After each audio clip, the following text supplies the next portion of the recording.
युवाओं के लिए एक और बड़ा कदम है प्रतिभा सेतु पोर्टल। जो उम्मीदवार यूपीएससी की अंतिम सूची तक पहुंचे लेकिन सेलेक्ट नहीं हुए, उनकी मेहनत भी अब व्यर्थ नहीं जाएगी। इसलिए निजी और सार्वजनिक संस्थान इस पोर्टल से उन युवाओं को निमंत्रित कर सकते हैं, इंटरव्यू कर सकते हैं और अवसर भी दे रहे हैं। युवाओं की प्रतिभा का ये सदुपयोग ही भारत के युवा सामर्थ्य को दुनिया के सामने लेकर आएगा।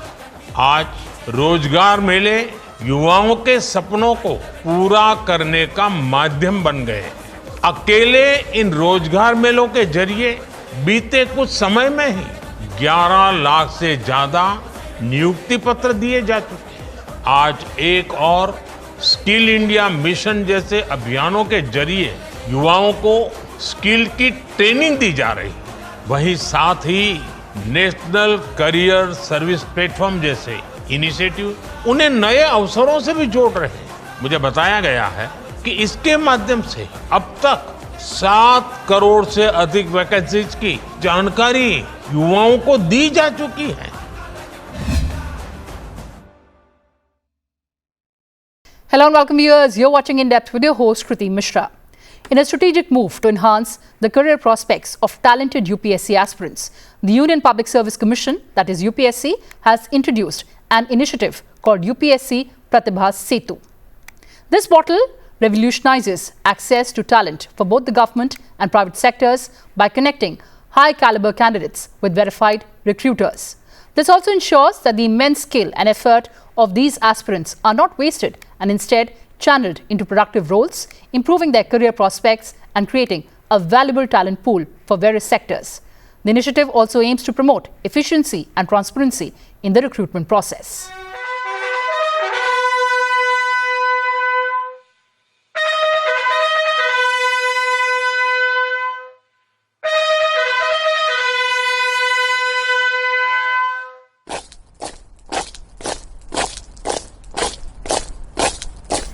For thousands of aspirants each year, clearing the UPSC Preliminary means an interview is a tremendous achievement. Yet, many fall short of the final merit list, not due to lack of talent, but due to limited vacancies. Recognizing this gap, the Union Public Service Commission has launched a transformative portal, PRATIBHA Setu, that is, Professional Resource and Talent Integration Bridge for hiring aspirants. UPSC's PRATIBHA Setu aims to create a bridge between highly qualified yet non-recommended candidates and a broad network of potential employers. The platform builds upon and replaces the earlier Public Disclosure Scheme, that is PDS, launched in 2018 with enhanced digital functionality and reach. Launched in June 2025, PRATIBHA Setu is a centralized online repository of verified high-caliber candidates who cleared all stages of major UPSC examinations but were not recommended for final selection. These candidates can voluntarily opt to make their biodata available to interested employers across the public and private sectors. UPSC Pratibha Setu is a portal that connects verified employers with top candidates who cleared UPSC exams but were not in the final merit list. It bridges the gap between talent and opportunity, ensuring skilled individuals get a second chance. The portal hosts over 10,000 willing candidates who cleared all stages of exams like civil services, engineering services, CDS, etc. Though not recommended, these candidates possess high merit and are ideal for key roles in government or private sectors. Registered companies or PSUs can sign up using their corporate identification number, which is verified via the Ministry of Corporate Affairs. Once verified, access is granted to explore and recruit from the talented pool. The platform offers a clean, interactive dashboard with features like notifications, candidate wish listing, shortlisting, final selection, rejection, and reporting. It ensures hassle-free navigation and candidate management. Employers can view soft biodata of candidates, including educational background and contact details. But what is UPSC Pratibha Setu? Well, as we know that it was earlier known as Public Disclosure Scheme of the Commission. It is a platform that acts as a bridge between UPSC and candidates. The term Pratibha means talent, while Setu means bridge. The initiative is designed to provide transparency by disclosing marks of candidates in various UPSC examinations. The main objective of UPSC Pratibha Setu is to provide candidates with access to their performance records and to enable career opportunities based on those records.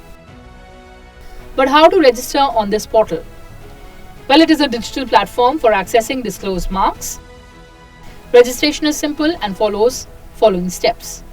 Visit the official UPSC website, upsconline.gov.in. Click on Pratibha Setu link, that is the homepage that provides a dedicated section. Log in using registration ID or roll number. Enter the exam registration ID. Provide personal details, that is enter date of birth and code for verification. Candidates can view and download their marks after successful login. Let's take a look at the examinations covered under Pratibha Setu.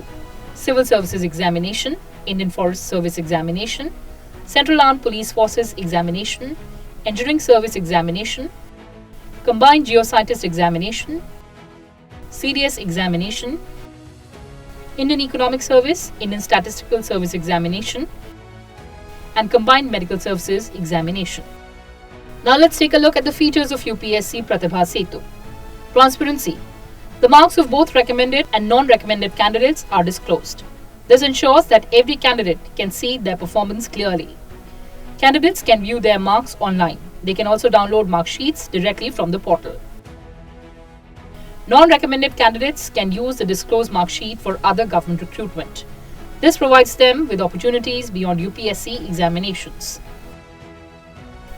All services are available through the UPSC Pratibha Setu portal. This reduces paperwork and saves time for candidates. Replacement of old scheme. The portal replaces the older public disclosure scheme. It offers better functionality and wider coverage for candidates. Let's take a look at the ways of operating. The operation of UPSC Pratibha Setu is designed to be simple and transparent. It allows candidates to access their marks online and provides opportunities for career planning beyond UPSC exams. After results are declared, candidates' marks are uploaded on the portal. Both recommended and non-recommended candidates can access their marks. Marks remain available online for a defined period, typically 1 year. Government recruitment agencies can also access the marks, creating career opportunities beyond UPSC exams. मेरे प्यारे देशवासियों, आपने UPSC का नाम तो जरूर सुना होगा। ये संस्था देश की सबसे कठिन परीक्षाओं में से एक सिविल सर्विसेज का एग्जाम भी लेती है। हम सब ने सिविल सर्विसेज के टॉपर्स की प्रेरणादायी बातें अनेक बार सुनी है। ये नौजवान कठिन परिस्थितियों में पढ़ाई के बाद अपनी मेहनत से इस सर्विस में जगह पाते हैं। लेकिन साथियों, यूपीएससी की परीक्षा की एक सच्चाई और भी है। हजारों ऐसे उम्मीदवार भी होते हैं जो बेहद काबिल होते हैं। उनकी मेहनत भी किसी से कम नहीं होती, पर मामूली अंतर से वो अंतिम सूची तक नहीं पहुंच पाते। इन उम्मीदवारों को दूसरी परीक्षाओं के लिए नए सिरे से तैयारी करनी पड़ती है।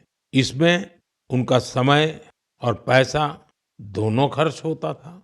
इसलिए अब ऐसे होनहार विद्यार्थियों के लिए भी एक डिजिटल प्लेटफॉर्म बनाया गया है और इसका नाम है प्रतिभा सेतु।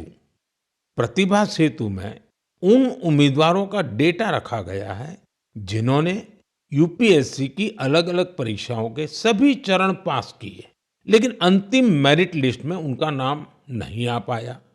इस पोर्टल पर 10,000 से ज्यादा ऐसे होनहार युवाओं का डेटा बैंक मौजूद है। कोई सिविल सर्विस की तैयारी कर रहा था, कोई इंजीनियरिंग सर्विस में जाना चाहता था, कोई मेडिकल सर्विसेज के हर पड़ाव को पार कर चुका था, लेकिन फाइनल में उसका सिलेक्शन नहीं हुआ।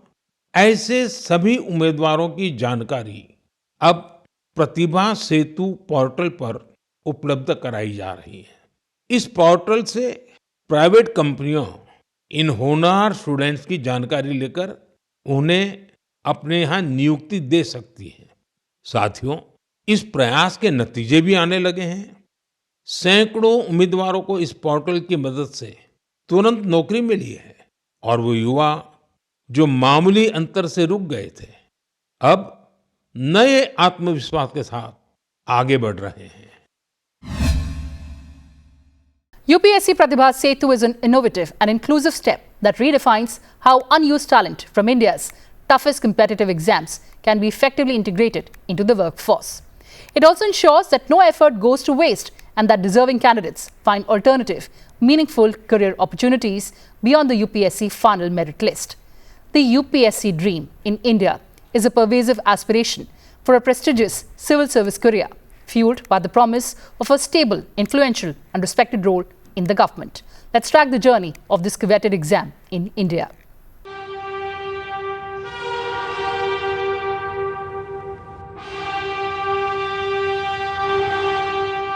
Becoming a civil servant is a dream shared by millions of young minds across India. The journey towards becoming an officer is just not about cracking the prestigious civil services examination, but also about embodying the values of leadership, service, and nation building.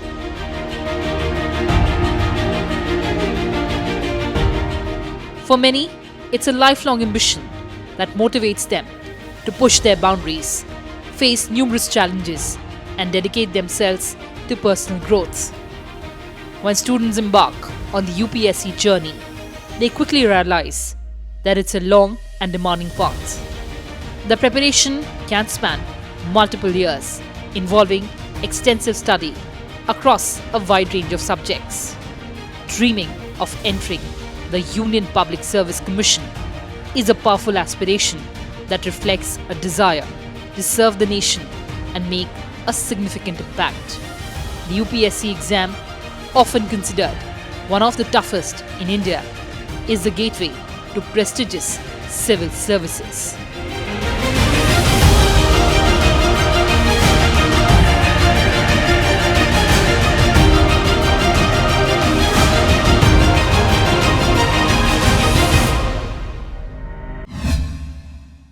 The launch of the Pratibha Setu portal marks a positive step towards inclusive employment policies by recognizing the vast pool of skilled aspirants whose potential may otherwise remain untapped. In a nation abundant with young talent, platforms like these can foster a more equitable job market that transcends traditional government roles. While technology plays a vital role in connecting talent to opportunities, sustained transparency and supportive ecosystems are critical for the impact.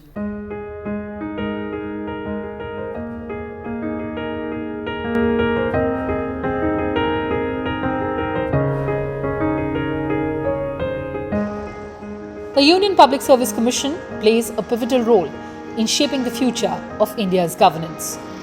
Through its recruitment and selection processes, UPSC ensures that competent individuals are chosen for the country's civil services, which are crucial for the implementation of policies, administration, and the overall functioning of the government. Union Public Service Commission is a constitutional body which has been mandated the responsibilities of making recruitment by conduct of competitive examinations as well as selection through interviews, advising on the suitability of officers for appointment on promotion and transfer on deputation, advising the government on all matters relating to methods of recruitment to various services, framing an amendment of recruitment rules, disciplinary cases relating to various civil services. It advises the government on any matter referred by the President of India and on the request of the Governor of a state to serve all or any needs of a state relating to recruitment with the approval of the President.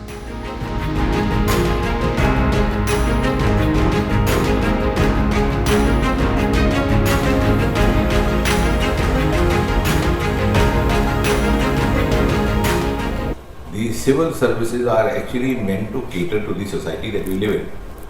So I think the change began right from the midnight of freedom itself. One thing which we forget is that in the British time, the district head was known as collector, now he is known as district development commissioner, because he was supposed to collect revenue for the British Empire, now he is supposed to generate revenue for the welfare state. So the entire role has undergone change. I mean, the passage of time, there's increased transparency, increased accountability, increased citizen centricity, as you were saying, and a whole lot of technology coming in. Tomorrow there may be even artificial technology, the kind of aura maybe a civil servant or a district collector held in the times gone by no longer exists. He's become so much accessible, approachable by all means, and that also adds to his accountability. And sometimes one wonders to think what would be the role of the civil servant in the times to come. It might have shrunk down even further with the artificial intelligence having come in. So I think this is a dynamic change happening. Yes, but of course it's an important pillar, as has been traditionally known, executive one of the pillars, and civil services is one of the core elements of this executive. Civil servants for the East India Company used to be nominated by the directors of the company and thereafter trained in London and then sent to India. Following Lord Macaulay's report of the Select Committee of British Parliament, the concept of a merit-based modern civil service in India was introduced in 1854. Initially, the examinations for Indian civil service were conducted only in London. The syllabus was designed such that European classics had a predominant share of marks. All this made it difficult for Indian candidates. Nonetheless, in 1864, the first Indian, Sri Satyendranath Tagore, brother of Sri Rabindranath Tagore, succeeded. 3 years later, 4 other Indians succeeded. Throughout the next 50 years, Indians petitioned for simultaneous examinations to be held in India without success because the British government did not want many Indians to succeed and enter the ICS. It was only after the First World War and the Montagu-Chelmsford reforms that it was agreed to. From 1922 onwards, the Indian Civil Service examination began to be held in India, first in Allahabad and later in Delhi, with the setting up of the Federal Public Service Commission. The examination in London also continued to be conducted by the Civil Service Commission. Similarly, prior to independence, superior police officers belonged to the Indian Imperial Police appointed by the Secretary of State by competitive examination. The first open competition for the service was held in England in June 1893, and 10 top candidates were appointed as probationary assistant superintendents of police. Till 1931, Indians were appointed against 20% of the total posts of the superintendents of police. However, because of non-availability of the suitable European candidates, more Indians were appointed to the Indian police from the year 1939 onwards. Regarding forest service, British India government started the Imperial Forest Department in 1864. And to organize the affairs of the Imperial Forest Department, Imperial Forest Service was constituted in 1867. From 1867 to 1885, the officers appointed to Imperial Forest Service were trained in France and Germany. In 1920, it was decided that further recruitment to Imperial Forest Service would be made by direct recruitment in England and India and by promotion from the provincial service in India.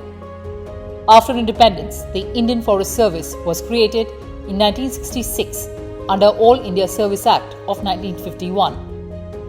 In 1887, the Aitchison Commission recommended the reorganization of the services on a new pattern and divided the services into 3 groups: imperial, provincial, and subordinate. The recruiting and controlling authority of imperial services was the Secretary of State. Initially, mostly British candidates were recruited for these services. With the passing of the Indian Act 1919, the imperial services, headed by the Secretary of State for India, were split into 2: All India Services and Central Services. Apart from the Central Secretariat, the more important of these services were the Railway Services, the Indian Posts and the Telegraph Service, and the Imperial Customs Service. To some of these, the Secretary of State used to make appointments, but in the great majority of cases, their members were appointed and controlled by the Government of India. The origin of the Public Service Commission in India is found in the first dispatch of the Government of India on the Indian constitutional reforms on 5th March 1919, which referred to the need for setting up some permanent office charged with the regulation of service matters. Section 96C of the Act provided for the establishment in India of a Public Service Commission which should discharge in regard to recruitment and control of public services in India such functions as may be assigned thereto by rules made by the Secretary of State in Council.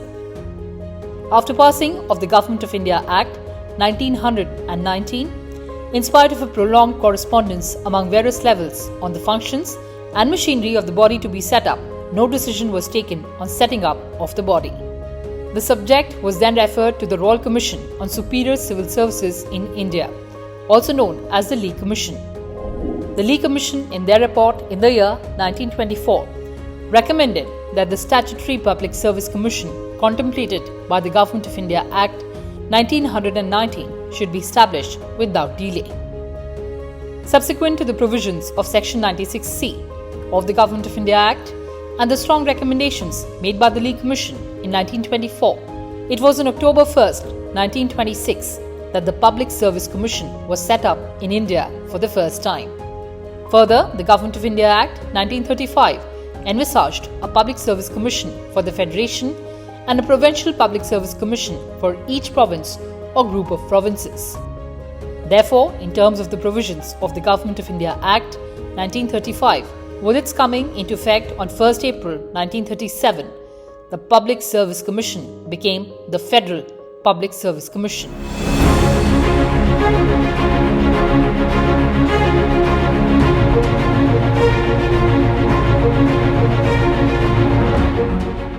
With the inauguration of Constitution of India in January 26, 1950, the Federal Public Service Commission came to be known as the Union Public Service Commission, and the chairman and members of Federal Public Service Commission became chairmen and members of the Union Public Service Commission by virtue of Clause 1 of Article 378 of the Constitution.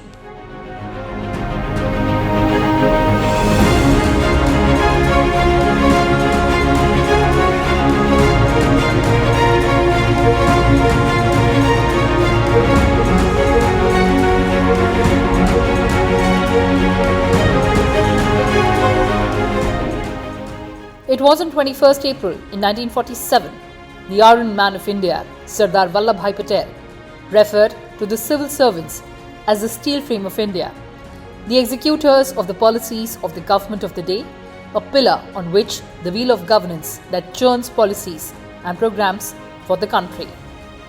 Vision of Sardar, the unifier of modern India, continues to inspire and motivate civil servants, as also all of us across the country, to make exemplary contributions for the nation. The manner in which Patel won over India, the loyalty of the services to consolidate the newborn freedom, was a marvelous piece of statesmanship. It wasn't just a case of greeting the ICS with open arms, but also instituting a necessary structural framework for their functioning, while also offering them constitutional safeguards for meeting requirements of New India. Let's take a look at the constitutional provisions. Article 315 provides for a Public Service Commission for the Union and for states. Article 316 Appointment and term of office of members. Article 317 Removal and suspension of a member of a Public Service Commission. Article 318 Power to make regulations as to conditions of service of members and staff of the Commission. Article 319 Prohibition as to the holding of offices by members of Commission on ceasing to be such members. Article 320 Functions of Public Service Commissions. Article 321 Power to extend functions of Public Service Commissions. Article 322 Expenses of Public Service Commissions. And Article 323 Reports of Public Service Commissions. The UPSC conducts a variety of exams for recruitment to various civil services and posts in the Government of India. Civil Services Examination, or CSE, to recruit officers of the Indian Administrative Services, Indian Foreign Services and Indian Police Services and other central services. Indian Forest Service Examination, to recruit officers for the Indian Forest Service. Combined Defence Services Examination to recruit officers for the Indian Army, Navy and Air Force through the Indian Military Academy, Naval Academy and Air Force Academy. National Defence Academy or NDA and Naval Academy Examination to recruit candidates for the National Defence Academy and Naval Academy. Indian Economic Service or Indian Statistical Service to recruit economists and statisticians for various government departments. Combined Medical Services Examination to recruit medical officers for various government departments. Central Armed Police Forces or CAPF to recruit assistant commandants in the Central Armed Police Forces such as CRPF, PSF, ITBP, CISF and SSB. Geologist Examination to recruit geologists for Geological Survey of India and other related departments. UPSC Engineering Services Examination to recruit engineers for various technical positions in the government. The UPSC also plays an advisory role to the President of India on various matters related to appointments, promotions and transfers of civil servants. This ensures that decisions are made based on merit, experience and competency rather than political considerations. The UPSC also plays a significant role in ensuring the integrity of civil services by ensuring that candidates who join the services are not only competent but also committed to upholding constitutional values such as impartiality, neutrality and public service. Through its examination process, the UPSC assesses candidates on their moral and ethical qualities, which is important for maintaining the professionalism and neutrality of civil services. The UPSC's advisory function is not limited to conduct examination for appointment to the services of the Union. The Commission also advises the government on various matters with respect to appointment of officers on promotion, deputation, absorption, framing and amendment of recruitment rules for various services and posts under the government, disciplinary cases relating to different services of the Union, and advising the government on any matter referred to the Commission by the President of India. A fundamental strength of the UPSC is the ability of recruiting civil servants on the basis of merit. It ensures that all candidates, irrespective of their background, are assessed on an equal footing. The merit-based recruitment process promotes fairness and ensures that the most capable individuals are entrusted with the responsibility of governance. The selection process for UPSC is regarded as one of the toughest competitive exams globally, ensuring that only the most deserving candidates are appointed to the civil services. This strengthens the quality of governance in India as it brings in people who are well equipped to tackle the challenges faced by the country.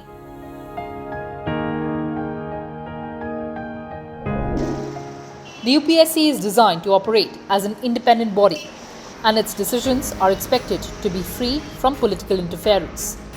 This independence is crucial in maintaining the neutrality of the civil services. In a democratic system, the civil services need to maintain the confidence of the public. UPSC's role in ensuring that only the most competent individuals join the civil services strengthens this confidence. The impartiality of the UPSC in its recruitment process contributes to upholding democratic values.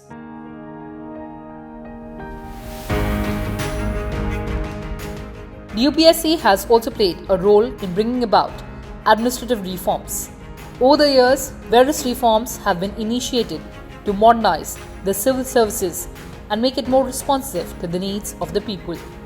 For example, the introduction of e-governance and increasing emphasis on data-driven decision-making are trends that have emerged in response to challenges of modern governance. The UPSC has played a central role in selecting individuals who are well-versed with modern technology, governance tools, and the changing needs of the administration. This has helped the Indian government implement a range of reforms to improve public service delivery.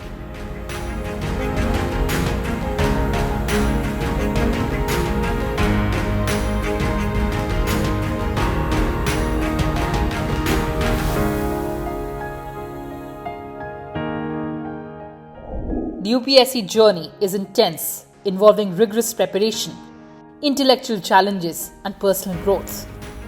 A dream of joining UPSC may represent your inner determination to push boundaries, work hard, and test your limits.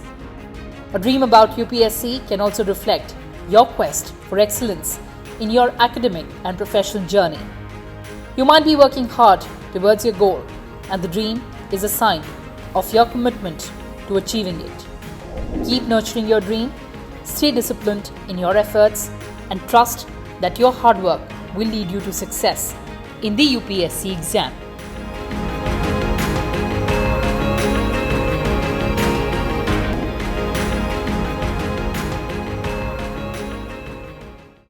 उन युवा अधिकारियों की भूमिका सबसे बड़ी है जो अगले 15, 20, 25 साल इस सेवा में रहने वाले हैं। इसलिए मैं आज भारत के हर सिविल सेवा अधिकारी से यही कहूंगा कि आप बहुत भाग्यशाली हैं। मुझे पूरा विश्वास है कि मेरी बात पे आपको भरोसा होगा।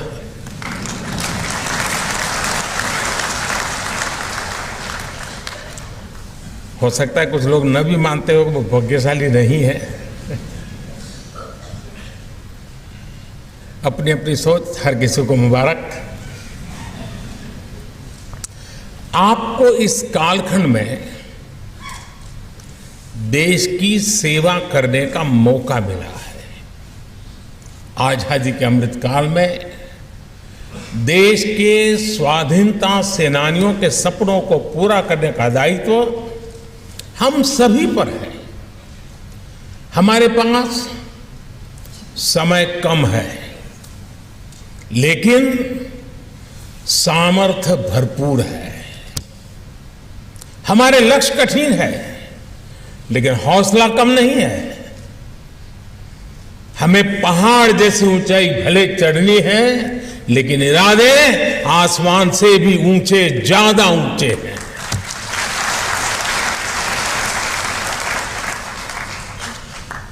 पिछले 9 वर्षों में भारत आज जहां पहुंचा है, उसने हमारे देश को बहुत ऊंची छलांग के लिए तैयार कर दिया है।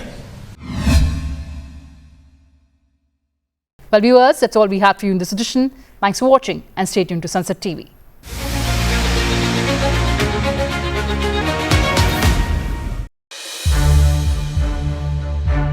To watch more programs of Sansad TV, subscribe to our YouTube channel and don't forget to like and share them.